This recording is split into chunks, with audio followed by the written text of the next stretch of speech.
Balanced Beehive. Today I want to talk about teaching brass instruments with slide positions. So we know that trombone players have slide positions for their notes, and the rest of the brass instruments have valves instead. So when we teach those instruments, we tend to speak in valve combinations. So we say things like open or 1 and 2, 1 and 3, things like that. So let's talk about how and why to teach all brass instruments using slide positions. Introduction. When first introducing notes to your brass players, call them by their slide positions right away.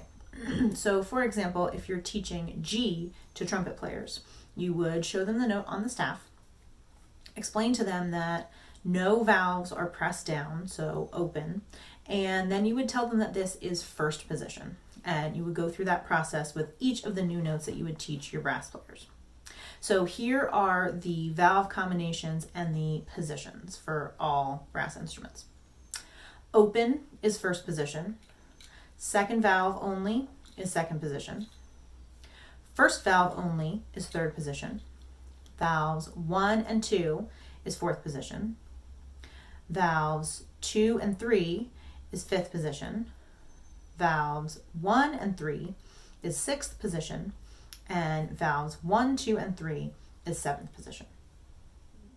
Consistency. In order for your brass students to internalize these positions, you'll have to reinforce them consistently.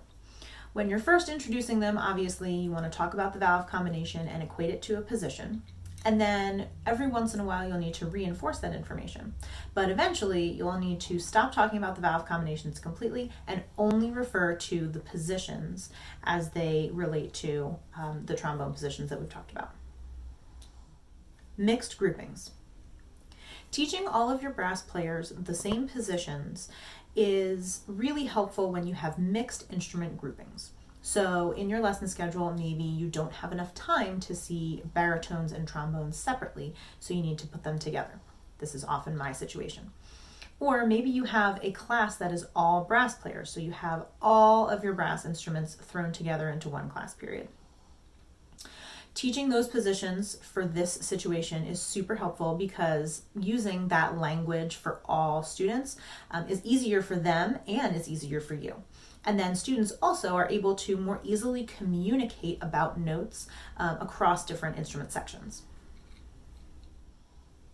Ease of teaching. Using one system for your brass players is likely going to be easier for you. So you only have one set of positions to memorize rather than valve combinations and slide positions for several different instruments. And if you also teach woodwind instruments, this can help free up that mental space that you'll likely need to remember all of the different combinations for each individual woodwind instrument. I hope that this method of teaching brass notes is helpful to you in your instruction with beginner students. Check back here for more beginning band content next Wednesday. Until next time.